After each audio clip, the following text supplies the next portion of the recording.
Woodbury, the town made famous by absolutely nothing, is home to around 80,000 people just 7 miles east of downtown St. Paul. The city was originally called Red Rock when it was founded in 1858, until the state legislature realized we already had a Red Rock Township, so they named it Woodbury after Supreme Court Justice Levi Woodbury, one of only 3 people in history to hold a constitutional office in all 3 branches, as well as serving as a U.S. governor. Before I recount Levi Woodbury's legacy, I want to state for the record that I am not trying to cancel him, just pointing a few things out. As a Supreme Court justice, his most famous opinion protected the interests of slaveholders and reinforced the idea that slavery was written into the Constitution, the precedent that led to the infamous Dred Scott decision. As the Secretary of the Treasury, he was manning the controls during the financial panic of 1837, which led to the failure of nearly half the country's banks. Maybe not an ideal person to be named after.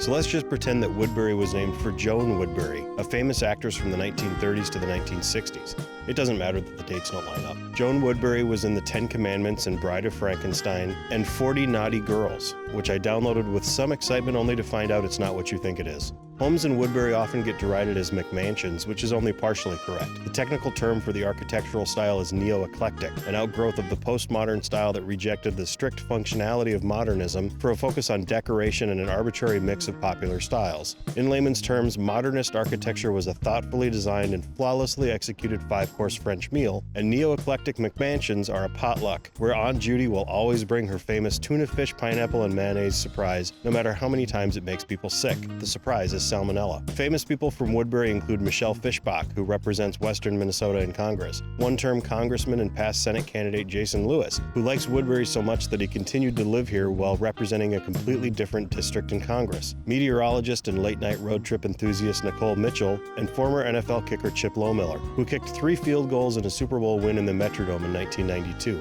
Pretty cool for a Minnesota kid.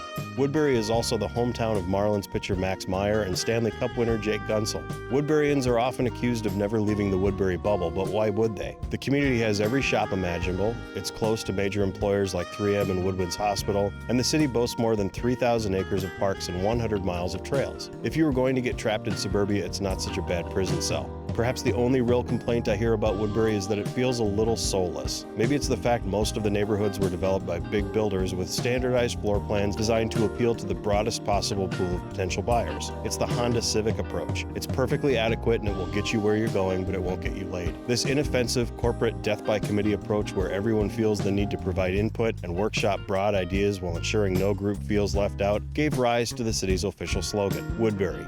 A community-centric ecosystem with an optimized quality of life value proposition and robust stakeholder engagement.